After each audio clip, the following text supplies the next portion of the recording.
Hello, everyone. Thank you for watching this edition of the Apocalypse Report. My name is Robert King. I'd like to speak primarily to Jehovah's Witnesses at this time. As you know, if you've watched any of my videos, I have been dealing with doctrinal topics, questions that people have that are not Jehovah's Witnesses regarding the teachings of Jehovah's Witnesses and the Watchtower. I believe that Jehovah's Witnesses have the truth, that teach the basic doctrines of the Bible correctly. But prophecy is another matter. You may have seen the video I placed on the front page of the Watchman's Post this week at ewatchman.com. I'd like to reiterate some of the things I've mentioned there. Well, Jehovah's Witnesses believe, of course, that Jesus Christ began ruling in 1914. Essentially, they believe that the time of the end began in 1914 and the conclusion of the system of things. There's several expressions in the Bible, the final part of the days. The Watchtower is correct in teaching that the time of the end or the conclusion is an ongoing period. It's not an abrupt end. And we know that from the fact that Jesus said, when his disciples said, what will be the sign of your presence and the conclusion of the system? Jesus said, you'll hear of wars and rumors of wars. Do not be terrified. These things must take place, but the end is not yet. So it is a concluding period for sure. Is it a century long now, as it appears to be from the standpoint of Jehovah's Witnesses? No, it's not. But let me start by getting into this word that's used, translated as conclusion of the system of things or time of the end. The expression that Jesus used was centelia. And when Jesus referred to the conclusion of the system of things, that was the original Greek word. That word also appears in the Septuagint, which was the Greek translation of the Hebrew. And it was used in the book of Daniel primarily, although it's translated instead of conclusion of the system, time of the end. Now why they didn't use the same expression, conclusion, I don't know. But we do know that those two phrases are referring to the same thing. But in Daniel, it refers to things that will happen, political developments, during the time of the end. For example, in the 8th chapter of Daniel, this king fearsome countenance will bring to ruin the mighty ones of the world, along with the people made up of the holy ones during the time of the end. Now, the Watchtower says that took place in 1940s during World War II. Although it doesn't get very specific, it doesn't say who the mighty ones were that were brought to ruin. Apparently they got over it, There's so many things that don't add up about the Society's 1914 thing. I mean, in Revelation, when the 4 horsemen are released, it says peace is taken away from the earth. And sure, World War I was a horrific war. World War II was worse. But there's been relative peace since then. So peace was taken away from the world, but was it given back? I mean, how does that work? Specifically, I'd like to talk about the king of the north and the king of the south, because at Daniel 11:40, it mentions these two kings, and it says that during the time of the end, there will be a pushing between these two rival kings, and the king of the north will flood over and subjugate the world, basically. Well, the Watchtower says that occurred right after World War I. They say that the king of the north was Germany, and the king of the south was the Anglo-American dual world power. And after World War I, this pushing started, and it was reflected in the fact that the victorious Allies imposed war reparations on Germany. And that, of course, led to World War II. And then that was the flooding over. The Nazis flooded over.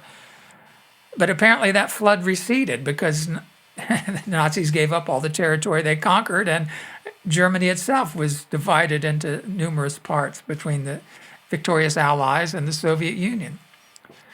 But the pushing continues, according to the Watchtower and their Daniel commentary. The Soviets became the new king of the North, and the pushing was between the Anglo-American dual world power and the Soviet Union, all during the supposed Cold War period. And the Soviets flooded over and expanded their empire throughout the whole world. That, again, was another fulfillment of the same prophecy. But then unexpectedly, in 1992, the Soviet Union went belly up, and their territory receded back. So what happened there? Well, the Watchtower says now, who is the king of the North? We don't know. And it's wise not to speculate. So, as they say in the vernacular, that they don't have a clue.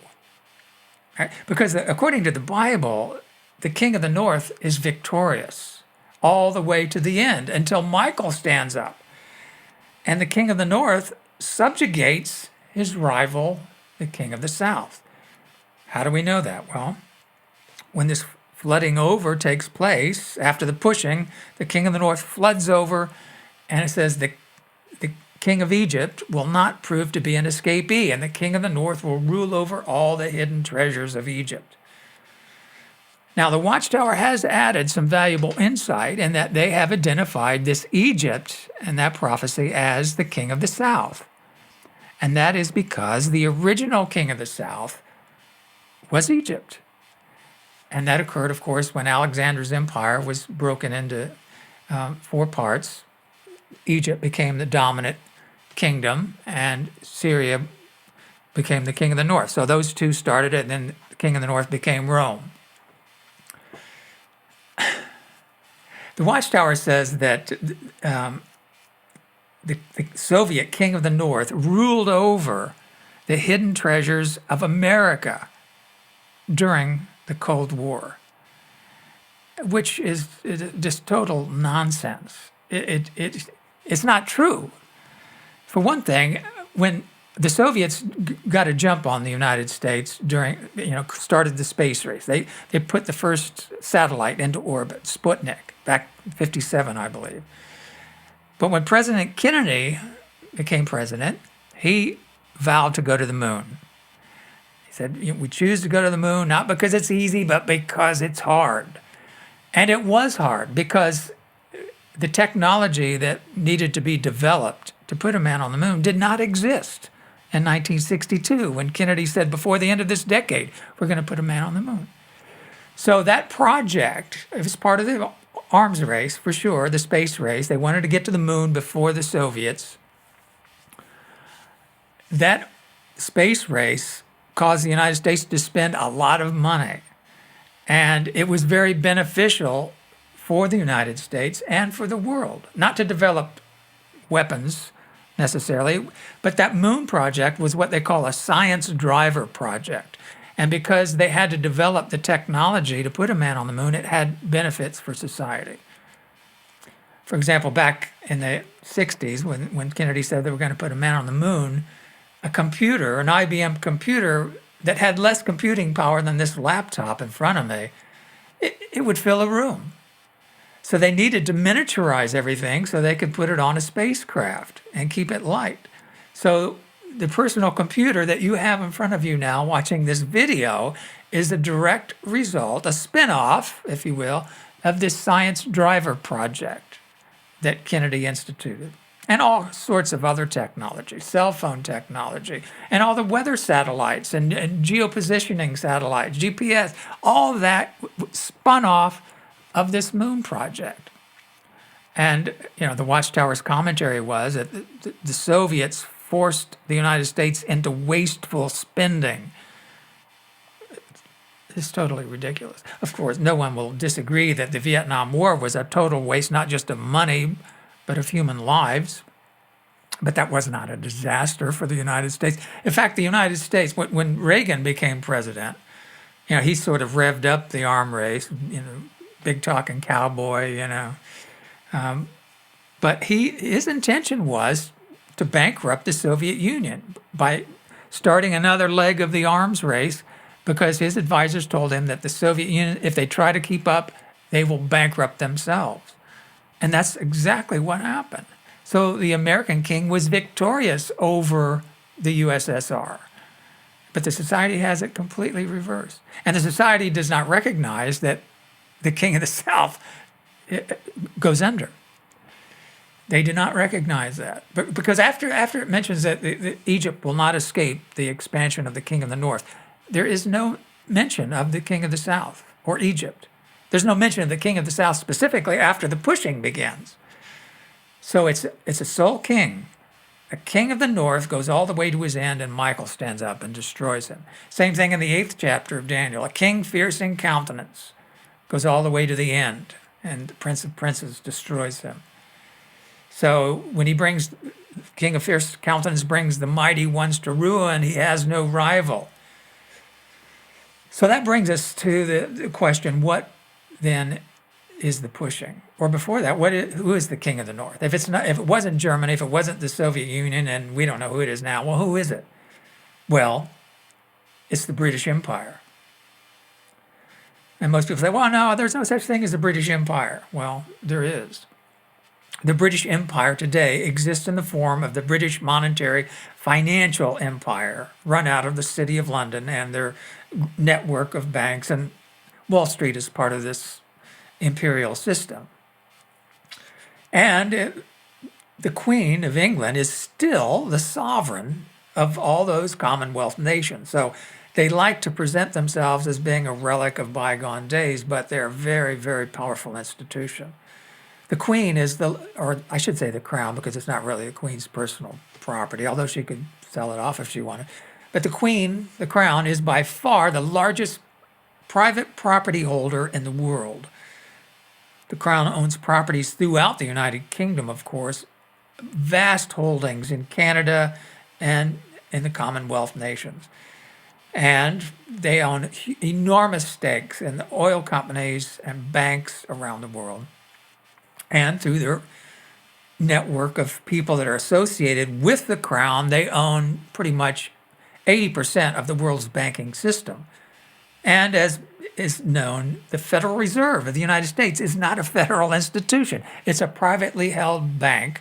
There's about 8 individuals. Their names are private, but you can be sure one of them is Rothschild, associated with the Crown in London, and Les Sacres of France. And so that is what is called the British Empire. Because today, and I've mentioned this before in some of the other videos about the British Empire, back in 1972, Nixon took the United States off the gold standard and basically dissolved the Bretton Woods fixed rate exchange system. And that opened up this floating rate exchange system. And the British Empire controls the value of currencies worldwide.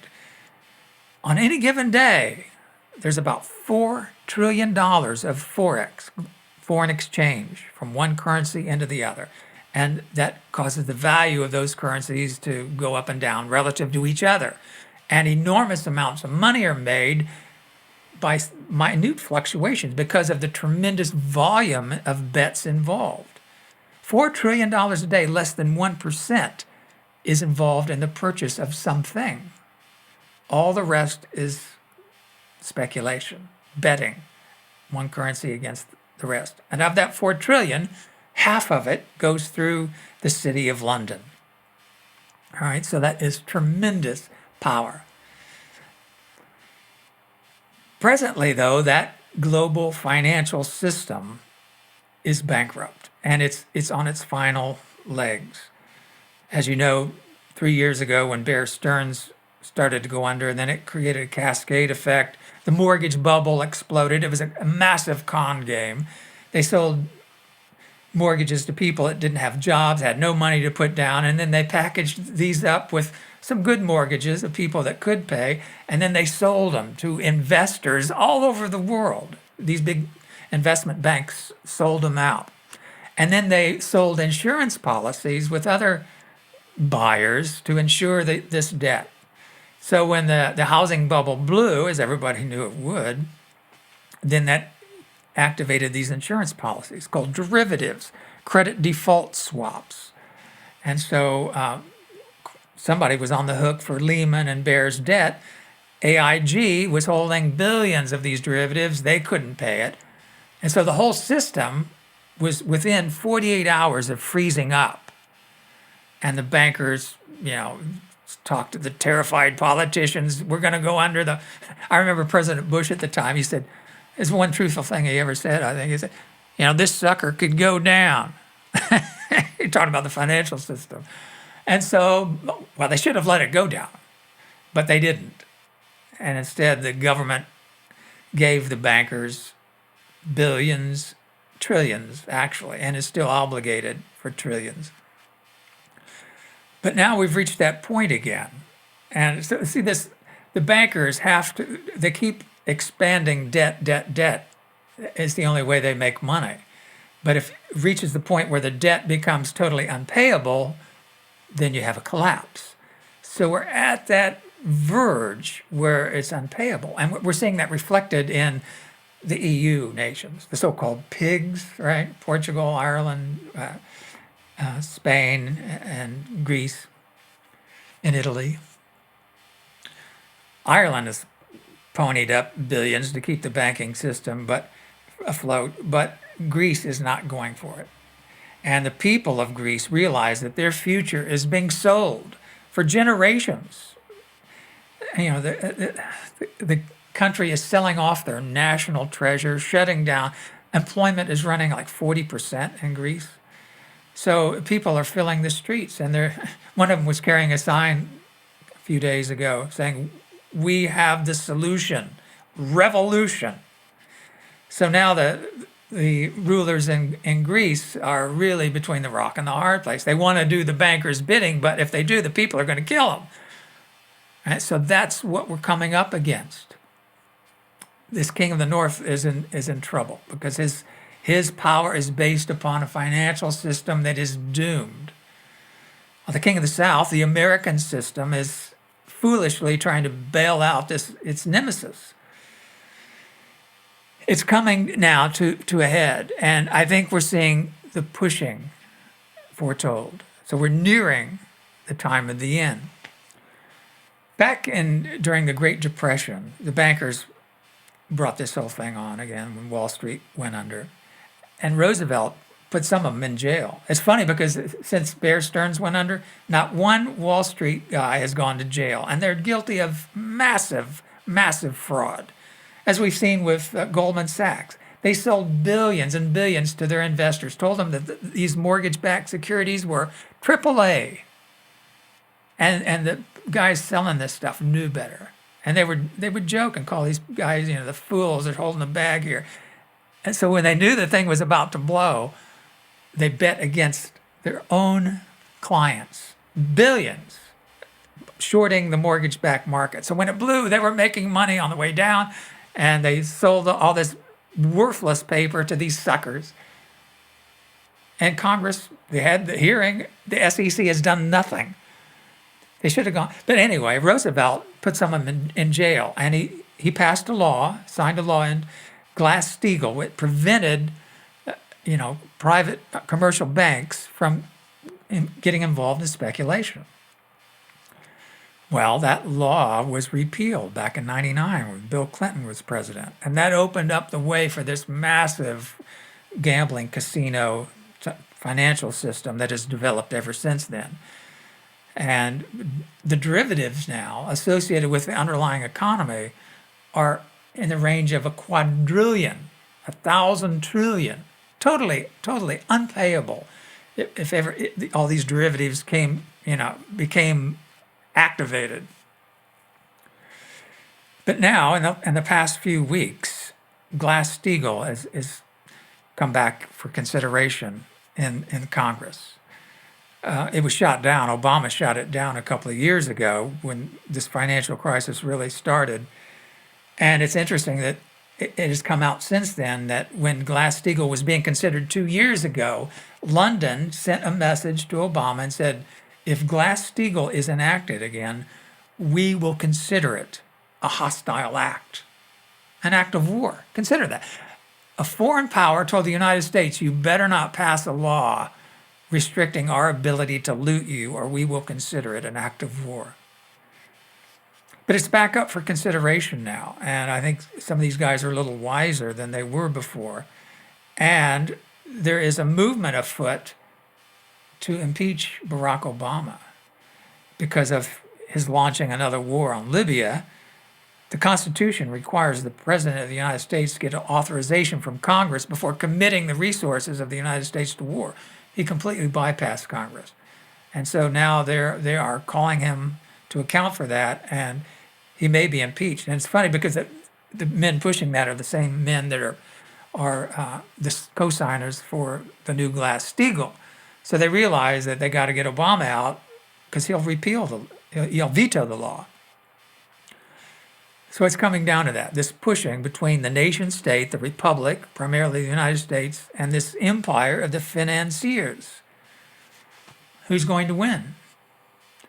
Well, I can tell you right now, the financiers, the global financial empire, is not going to allow itself to be legislated out of business.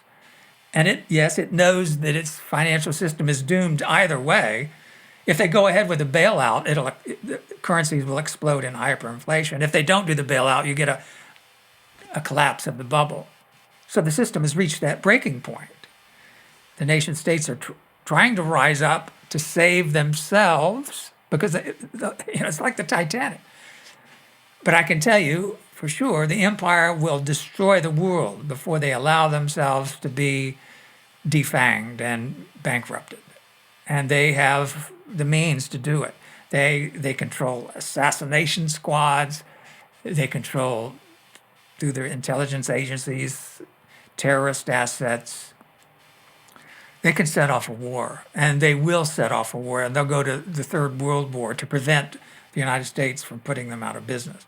And that, my friends, is what the Bible is describing. When the king of the north floods over and takes out the nations, we're looking at the end of the United States as a republic. Of course, Jehovah's Witnesses anticipate that it'll go down in Armageddon, but that's not what the prophecies show. The significance of it going down before Armageddon is that it is a bulwark. As much abuse as the Constitution has suffered, without it, there's no hope. I mean, the United States will become a police state, and that's what the financier oligarchy wants. They want to get rid of Congress and this pesky democracy that can legislate them out of business. They want to crush that and turn the nations into police states run by a banker's dictatorship. And that's where we're going. The world is going to be subjected to a tyranny that is unbelievable. And that is going to be the test for Jehovah's Witnesses. Thank you for watching this edition of the Apocalypse Report. I tried to make this a regular program.